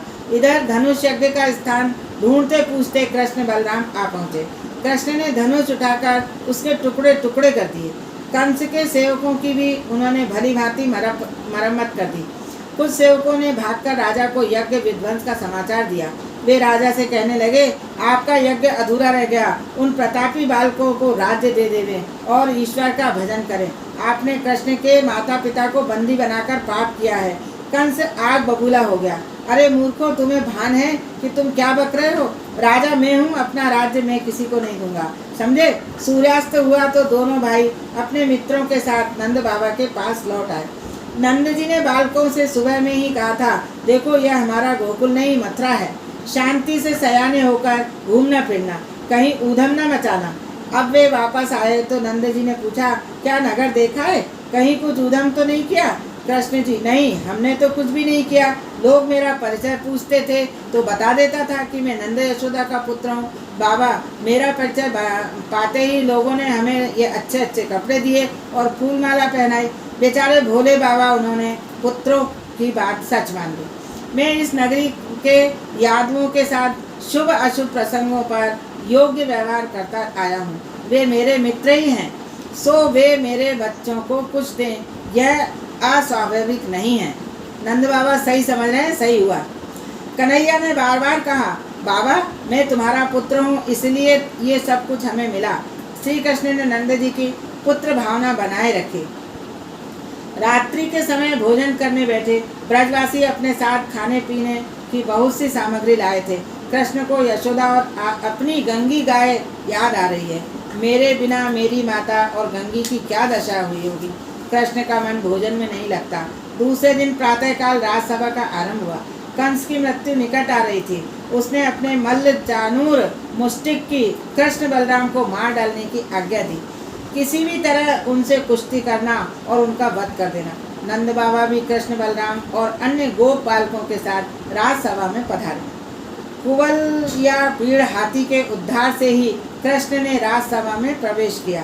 रंगभूमि में श्री कृष्ण पधारे और मल्लों को वे वज्र से, सामान्य पुरुषों को वे श्रेष्ठ पुरुष से, स्त्रियों को मूर्ति मंत्र कामदेव से और गोप बालकों को स्वजन से, राजाओं को शासक से और वृद्धों को बालक से, कंस को काल से और अज्ञानी को विराट से, योगियों को परम तत्व से और यादवों को परम देव से लगे। सबको जैसी दृष्टि थी जिसकी वैसे वो लगे। कृष्ण का दर्शन करके सभी लोगों ने अपनी अपनी भावना के अनुसार रौद्र, अद्भुत, श्रृंगार, हास्य, वीर, वात्सल्य, भयानक, विभत्स, शांत तथा प्रेम भक्ति रस का अनुभव किया। जिस व्यक्ति की जैसी भावना थी उसको उसी रूप में भगवान दिखाई दिए। जब रामचंद्र जी राजा जनक के राजसभा में पधारे थे तब भी ऐसा ही हुआ था। जिनकी रही भावना जैसी, प्रभु मूरत तिन देखी जैसी। चानूर और मुष्टिक तो मदिरा पान करके लड़ने के लिए तैयार ही बैठे हुए थे। श्री कृष्ण और बलराम राजसभा में पधारे तो उन मल्लों ने ललकारते हुए कहा, अरे बालकों, आओ हम कुश्ती करें। महाराज कुश्ती के बड़े शौकीन हैं। जो जीतेगा उसे महाराज इनाम देंगे। कृष्ण, राजा को प्रसन्न करना तो हमारा कर्तव्य है, किंतु हम तो ठहरे बालक, हम तुम कुश्ती कैसे करेंगे? मदिरापान से उन्मत्त चाणूर बोला, अरे तू बालक बालक नहीं है, तू तो बड़ा हो गया है। तूने तो बड़े बड़े राक्षसों को मार डाला है। और उसने कृष्ण का हाथ पकड़कर घसीटने का प्रयत्न किया। कृष्ण, यह तो अधर्म युद्ध होगा। बलराम, यदि तुझे लड़ना ही है तो मैं कुछ डरने वाला नहीं हूँ। मेरी माता ने दूध और माखन खिलाकर मुझे भी रिष्ट पुष्ट बनाया है। चाणूर के साथ कृष्ण की और मुष्टिक के साथ बलराम की कुश्ती शुरू हो गई। कंस के सेवक मल्लों को प्रोत्साहित करने के लिए नगाड़े बजाने लगे। संसार अखाड़ा है, काम चाणूर है, क्रोध मुष्टिक है। संसार रूपी अखाड़े में काम क्रोध रूपी मल्लों से हमें लड़ना है। अनादिकाल से वे जीवों को पछाड़ते आए हैं। यदि सावधानी से काम लोगे तो काम क्रोध को मार सकोगे, अन्यथा वे ही तुम्हें पछाड़ देंगे। मनुष्य का अवतार ही काम और क्रोध पर विजय पाने के लिए है। कुश्ती शुरू हुई तो नंद बाबा घबराने लगे, ये मल्ल मेरे छोटे बच्चों को मार डालेंगे। श्री कृष्ण तो परमात्मा है, किंतु नंद जी के लिए तो वे बालक ही है। नंद बाबा ने आंखें मूंदकर नंदेश्वर महादेव की मान्यता मानी। यदि आप मेरे कन्हैया और बलराम की रक्षा करेंगे तो 11 मन लड्डू चढ़ाऊंगा। फिर उनको ध्यान आया, कुश्ती के स्वामी तो हनुमान जी है, तो उन्होंने हनुमान जी की भी वैसे ही मन्नत मांगी, मेरे बालकों की रक्षा करो। जय जय हनुमान गोसाई, कृपा करो गुरुदेव की नाई।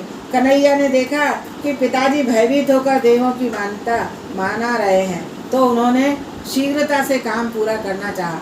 इधर चाणूर भी जान गया कि कन्हैया कोई सामान्य बालक नहीं, उसका काल ही है। यदि वह भागने की कोशिश करेगा तो कंस मार डालेगा। सो बेहतर है कि कृष्ण के हाथों ही अपनी जान जाए। असावधान को काम सार सकता है, सावधान को नहीं। श्री कृष्ण ने चाणूर को मार डाला और बलराम ने मुष्टिक को। उधर कंस के सेवक तो आंखें मूंदकर नगाड़े बजाए जा रहे थे। कंस ने गुर्रा कर कहा, अरे मूर्खो, मेरे मल्ल तो मारे गए, फिर भी तुम नगाड़े बजा रहे हो। बंद करो यह हंगामा। नगाड़ों का शोर बंद हो गया। कंस की मृत्यु निकट आ रही थी, उसे सन्निपात हो गया। वह ऊल जलूल बकने लगा, उन लड़कों को मार डालो, नंद की को बंदी बना लो, वसुदेव का वध करो। अनुग्रह शक्ति से भगवान ने कुब्जा का और निग्रह शक्ति से चाणूर का उद्धार किया। श्री कृष्ण ने कंस के बालों को पकड़कर कहा, कंस, मैं ही हूँ देवकी का 8वां पुत्र, तेरा काल। कृष्ण ने उसे झिंझोड़कर भूमि पर पटक दिया, उसके प्राण निकल गए। कंस वध से सभी को प्रसन्नता हुई, किंतु उनकी रानियों को दुख हुआ। श्री कृष्ण में तो परमात्मा है, परमात्मा प्रसन्नता हुई, किंतु उनकी रानियों को दुख हुआ। श्री कृष्ण तो परमात्मा है, परमात्मा निर्दोष है, वह किसी को मारता नहीं, ताड़ता है, मुक्त करता है, वह सभी को आनंद देता है। रामायण में मंदोदरी ने भी रामचंद्र को निर्दोष बताकर रावण को ही दोषी ठहराया है। रावण अपने पापों के कारण ही मरा है। ऊपर की कथा का रहस्य भी देखिए। कुवल या पीड़ हाथी अर्थात दर्प, मद, मोह को श्री कृष्ण ने मारा। चाणूर अर्थात काम को परब्रह्म श्री कृष्ण ने मारा। मुष्टिक यानी क्रोध को, उसको बलराम शब्द ब्रह्म नाद ब्रह्म ने मारा। कंस ने इन तीनों मित्रों से हमेशा सावधान रहो। कंस के इन तीनों मित्रों से सावधान रहो। कंस अभिमान का रूप है, उसकी रानियों के नाम अस्ति और प्राप्ति है। सारा दिन अस्ति और प्राप्ति के सोच में डूबा रहने वाला जीव ही कंस है। नीति अनीति से धनोपार्जन करने वाला ही कंस है। जीव हमेशा काम क्रोध से पिटता आया है, उनको मारना है। शब्द ब्रह्म की उपासना से क्रोध मरता है और पर ब्रह्म की उपासना से काम। कंस का उद्धार हो गया। मरने वाला चाहे परमात्मा ही क्यों न होवे, किंतु भगवान का नाम लेकर मरने वाले का उद्धार होता है। संबंध के बिना स्नेह उत्पन्न नहीं होता, सो परमात्मा से संबंध जोड़ लो। उनसे जो चाहो सो संबंध स्थापित करो। परमात्मा के किसी भी स्वरूप को इष्ट देव के रूप में अपना कर उनसे संबंध जोड़ लो। लौकिक स्नेह में भी संबंध की जरूरत रहती है। संबंध ही स्नेह को जन्म देता है। सच्चा संबंधी ईश्वर है। ईश्वर से संबंध कायम करने वाले को सब कुछ मिलता है। श्रुति के अनुसार एक परमात्मा के ही अनेक रूप हैं। वंदन और पूजन तो सभी देवों का करना है, किंतु ध्यान तो मात्र ईश्वर का ही करना है। एक ही स्वरूप में मन लगाए रखने से ध्यान शक्ति बढ़ती है और मन उसमें स्थिर होता है। कंस वैरभाव से कृष्ण का विचार करता था, फिर भी शत्रु रूप से उसके मन में वास तो कृष्ण का ही था, सो उसका उद्धार हो गया। ईश्वर की मार से में भी प्यार होता है। ईश्वर जिसे मारते हैं उसे ताड़ते हैं, उद्धार करते हैं। कंस का वध नहीं किया, उद्धार किया। भगवान जब अपने शत्रु को मुक्ति देते हैं तो प्रेम से सेवा पूजा स्मरण करने वाले को मुक्ति क्यों नहीं होगी। वसुदेव देवकी को प्रणाम करने के लिए श्री कृष्ण कारागृह में आए, दोनों को बंधन मुक्त किया। सेवक शीघ्र जंजीर तोड़ न सके तो कृष्ण ने अपने दांतों से तोड़ डाली। वसुदेव देवकी की संतति लुट गई थी, किंतु वे भगवान का ध्यान करते रहे, सो उनको मुक्ति मिली। तन्मयता तल्लीनता के बिना सिद्धि नहीं मिल पाती, ध्यान के बिना साक्षात्कार नहीं हो पाता। वसुदेव देवकी ने 11 वर्षों तक कठोर तपस्या की तो कन्हैया मिला। आज इतने वर्षों बाद पुत्र को देखा तो वसुदेव देवकी का हृदय भर आया। वे बोलना तो बहुत कुछ चाहते थे, किंतु प्रेम और भावावेश से निहारते ही रह गए। परस्पर प्रेम पूर्ण संतोष से सभी मूक निशब्द हो गए थे। कन्हैया ने कहा, पिताजी एवं माताजी, चारों पुरुषार्थों को सिद्ध करने वाला यह मानव शरीर आपने ही मुझे दिया है। मेरे अपराधों को क्षमा करें। अब मैं कभी आपसे दूर नहीं जाऊंगा। मेरा प्रणाम स्वीकार करें। कन्हैया को हाथी पर बिठाकर सारे नगर में घुमाया। नंद बाबा सोचते हैं कन्हैया का धूमधाम से सम्मान तो किया, किंतु किसी ने यह नहीं पूछा कि वह भूखा भी है कि नहीं। माखन मिश्री ले आए और कन्हैया को हाथी पर से उतारकर डटकर खिलाया। रास्ते में जहाँ विश्राम किया था वह विश्राम घाट हो गया। कंस का वध होने पर श्री कृष्ण के हाथों में मथुरा का राज्य आ गया, किंतु उनमें तो कोई आसक्ति थी नहीं। उन्होंने राज्य उग्रसेन को सौंप दिया। वाणी और वर्तन के एक हुए बिना वाणी में शक्ति नहीं आ पाती। ज्ञान को क्रियात्मक स्वरूप देना है। विलासी जीवन जीने वाला व्यक्ति वेदांत की चर्चा किस अधिकार से कर सकता है। श्री कृष्ण ने अपना उपदेश जीवन में उतारा भी था और उन्होंने गीता में निष्काम कर्म का उपदेश दिया भी है। सो मथुरा का राज्य उग्रसेन को देकर आदर्श को चरितार्थ भी कर दिखाया। युद्ध भूमि में कृष्ण ने अर्जुन को अनासक्ति का उपदेश दिया था। जीवन का परिपूर्णता के लिए अनासक्ति आवश्यक है, संसार नहीं, उसकी आसक्ति बाधक है। लोगों ने श्री कृष्ण से मथुरा का राज्य स्वीकारने को आग्रह किया तो उन्होंने कहा, मैंने राज्य के लोभ से नहीं किंतु लोगों की पीड़ा दूर करने के लिए कंस का वध किया है। कंस के पिता उग्रसेन को ही राजा बनना होगा, मैं तो सबका सेवक हूँ। गर्गाचार्य जी ने नंद जी से कहा, श्री कृष्ण तो वसुदेव का पुत्र है, आपका नहीं। यशोदा ने तो पुत्री को जन्म दिया था। अब कन्हैया गोकुल में नहीं, मथुरा में ही रहेगा। नंद बाबा व्याकुल हो गए। बलराम और श्री कृष्ण भी नंद जी से मिलने आए और कहने लगे, बाबा, जब हम उन मल्लों से लड़ रहे थे तब हमें हनुमान जी के दर्शन हुए थे। नंद जी ने मान लिया कि उन्होंने हनुमान जी की मन्नत मानी थी, सो उन्होंने बालकों की रक्षा की। अगर ऐसा नहीं होता तो मेरे ये बालक उन मल्लों को किस पछाड़ सकते थे। नंद बाबा बड़े सरल हैं। श्री कृष्ण नंद जी से कहने लगे, लोग चाहे जो कहें, हम तो आपके ही हैं, आप ही मेरे पिता हैं। मैंने कंस का वध किया है। जरासंध, दंतवक्र आदि राजा मेरे शत्रु हो गए हैं। यदि मैं गोकुल जाऊंगा तो वे सब मुझसे लड़ने के लिए वहां आएंगे और सभी गोकुल वासियों को भी सताएंगे। सो कुछ समय यहीं रहकर उन राजाओं का दमन करके मैं गोकुल आऊंगा। आपके आशीर्वाद से सब कुछ ठीक हो जाएगा। मैं यहाँ का अपना काम पूरा करके आपके पास चला आऊँगा। आप गोकुल पधारें और मेरी माता, सखियों और गायों को देखभाल करें। मेरी माता से कहना, उसका कन्हैया अवश्य लौटेगा। प्रेम में आग्रह हो सकता है, दुराग्रह नहीं। नंद बाबा कहने लगे, बेटा, मैं दुराग्रह तो कैसे करूं? मैंने तेरी नहीं तेरे सुख की ही कामना की है। हमने अपने सुख के लिए नहीं, तेरे सुख के लिए ही प्रेम किया है। मैं नारायण से हमेशा प्रार्थना करता रहूँगा कि वे तुझे सुखी रखें। कभी ब्रज में अवश्य आना। कन्हैया, हाँ हाँ, अपना काम पूरा करके मैं अवश्य लौटूंगा। मेरी माता से भी यही कहना, मेरी गायों को भी देखभाल करना। भागवत में यह प्रसंग नहीं है, किंतु अन्य ग्रंथों में है। गोकुल के कृष्ण अनुपम है, उनका स्वरूप दिव्य है और आनंद अलौकिक, किंतु तत्वतः गोकुल और मथुरा के श्री कृष्ण एक ही हैं। गोकुल और मथुरा के श्री कृष्ण एक ही हैं। सदगुरु की सेवा तो ईश्वर को भी करनी पड़ती है। गुरु सेवा का आदर्श स्थापित करने हेतु श्री कृष्ण विद्या प्राप्त करने उज्जैन क्षेत्र में क्षिप्रा नदी के किनारे स्थित संदीपनी ऋषि के आश्रम में गए। सुपात्र संत की सेवा किए बिना ईश्वर की कृपा प्राप्त नहीं हो पाती। तन मन धन की किसी तपस्वी पवित्र संत की सेवा करोगे तो अंतर से उनका आशीर्वाद मिलेगा। मनुष्य के लिए ऐसी संत सेवा आवश्यक है। सेवा द्वारा प्राप्त विद्या सफल होती है।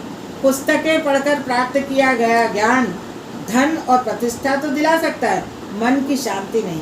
संत न केवल बोलकर किंतु मौन रहकर भी उपदेश देते हैं।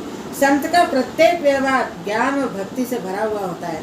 केवल स्व प्रयत्न से प्राप्त विद्या अभिमान भी लाती है। पवित्र संत की सेवा करके प्राप्त की गई विद्या विनय और विवेक लाती है। श्री कृष्ण गुरु के लिए वन में से लकड़ी लाते थे और पानी भी भरते थे। प्राचीन काल के गुरु विरक्त थे, सो उनके शिष्य भी वैसे ही बनते थे। वैराग्य के बिना विद्या शोभा नहीं देती। यदि विद्याभ्यास के समय विद्यार्थी विलासी जीवन जिए तो विद्या नष्ट हो जाती है। भगवान का विद्यार्थी जीवन बड़ा संयमी था। गुरु के अच्छे बुरे विचार संस्कार आदि सब कुछ विद्यार्थी के जीवन में उतरते। विलासी शिक्षक का शांकर भाष्य पढ़ाना निरर्थक है। प्राचीन गुरु स्वयं सन्यासी संयमी थे, सो शिष्य भी संयमी हो जाते थे। संयम ही सुखदायी है। विद्यार्थी अवस्था में संयम बड़ा आवश्यक है। सा विद्या सा विमुक्त है। विद्या वही है जो प्रभु के चरणों में ले जाए, मुक्ति दिलाए। गुरुकुल में पढ़ने आए हुए एक गरीब ब्राह्मण कुमार के साथ श्री कृष्ण की मैत्री हो गई। वह सौराष्ट्र का था और उसका नाम सुदामा था। श्री कृष्ण के अन्य किसी भी मित्र का भागवत में उल्लेख नहीं है। सुदामा का अर्थ है इंद्रियों का दमन, निग्रह करने वाला, और बिना इंद्रियों के निग्रह के ना तो विद्या मिलती है और ना फलती है। विद्यार्थी के लिए इंद्रिय दमन बड़ा आवश्यक है। ऐसी सूचना देने के लिए ही शायद सुदामा के सिवाय अन्य किसी सहपाठी का निर्देश भागवत में नहीं है। सुदामा के साथ मैत्री करने वाला ही सरस्वती की उपासना कर सकता है। सुदामा उस संयमी व्यक्ति का प्रतीक है जो परमात्मा को प्राप्त करना चाहता है। संयम के बिना विद्या प्राप्त नहीं हो सकती। संयम के बिना जीवन दिव्य नहीं बनता। संयम और वैराग्य को बढ़ाते चलो। त्याग किए हुए विनय की इच्छा कभी न करो। शास्त्र मनुष्य के लिए है, ईश्वर जीव और पशु के लिए नहीं। सुदामा के साथ मैत्री करोगे तो द्वारकानाथ मिलेंगे। सुदामा सर्वोत्तम संयम का प्रत्यक्ष प्रतीक है। मन को अंकुश में रखो। जो आत्म तत्व का संदीपन करा सके वही संदीपनी है, वही गुरु है। सद्गुरु जो आत्म तत्व का संदीपन करा सके वही संदीपनी है, वही गुरु है। सद्गुरु बाहर से लाकर कुछ नहीं देते, वे तो जो भीतर है उसी को जागृत करते हैं। ज्ञान मार्ग प्राप्त की ही प्राप्ति कराता है। श्री कृष्ण को पृथ्वी पर गुरु जी की भी आवश्यकता रहती है। भगवान ने सुदामा संयम के साथ मैत्री करके सदाचार पूर्ण जीवन जिया। सात्विक वातावरण हृदय को सुधारता है और दूषित वातावरण हृदय को बिगाड़ता है। स्वयं ईश्वर होकर भी कन्हैया ने गुरु सेवा करके जगत के सामने एक आदर्श स्थापित किया।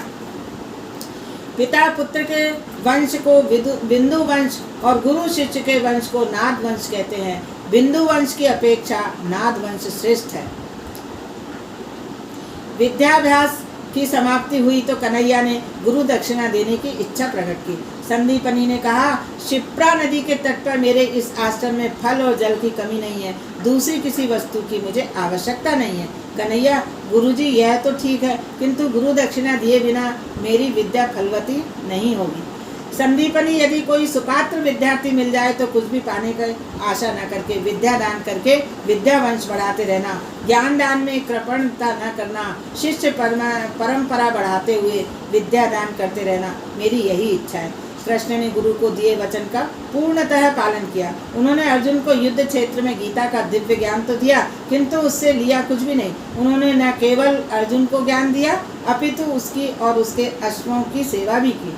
महाभारत में वर्णन है कि रात्रि के समय श्रमिक अर्जुन सो जाता था तो श्री कृष्ण उसकी सेवा करते थे और घोड़ों की देखभाल करते थे, घोड़ों के घावों को मरहम पट्टी भी करते थे। अर्जुन श्री कृष्ण को अपना गुरु मानता था, किंतु श्री कृष्ण ने उसे कभी शिष्य नहीं माना, सखा ही माना। ज्ञानोपदेश तो दिया, किंतु गुरु दक्षिणा या बदले में और कुछ भी नहीं मांगा। गुरु निरपेक्ष होवे और शिष्य निष्काम। कन्हैया ने गुरु पत्नी से कहा, गुरुजी कुछ लेना नहीं चाहते, आपकी कोई इच्छा हो तो कहे। गुरु पत्नी, मेरा एक पुत्र था जो प्रभास यात्रा के समय समुद्र में बह गया, यदि तुझे गुरु दक्षिणा देनी है तो मेरा खोया हुआ पुत्र ला दे। श्री कृष्ण ने समुद्र में गोता लगाया, वहाँ से उनकी 5 जन्म शंख भी प्राप्त हुई और गुरु पुत्र भी। वे मुरलीधर थे, अब शंखधारी भी बन गए।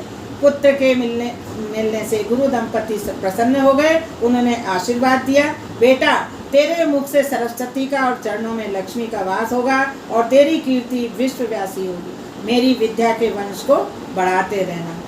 श्री कृष्ण गोविंद हरे मुरारी, हे नाथ नारायण वासुदेवा। गोविंद मेरी यही प्रार्थना है, भूलूं न मैं नाम कहीं तुम्हारा, निष्काम होकर दिन रात गाऊं, गोविंद दामोदर माधवेति। देहांत काले तुम सामने हो, बंसी बजाते मन को लुभाते, गाती यही मैं तननाथ त्यागूं, गोविंद दामोदर माधवेति। हे कृष्ण हे यादव है सखेती, प्यारे जरा तो मन में विचारो, क्या साथ लाए क्या ले चलोगे, गाओ यही नाम सदा पुकारो, गोविंद दामोदर माधवेति। हे कृष्ण हे यादव है सखेती, नाता भला क्या जग से हमारा, आए यहाँ क्या कर रहे हो, सोचो विचारो हरि को पुकारो, गोविंद दामोदर माधवेति। सच्चे सखा हैं हरि ही हमारे, माता पिता शील बंधुत प्यारे, भला इसी में दिन रात गाओ, गोविंद दामोदर माधवेति। हे कृष्ण हे यादव है सखेती। श्री कृष्ण भगवान की जय।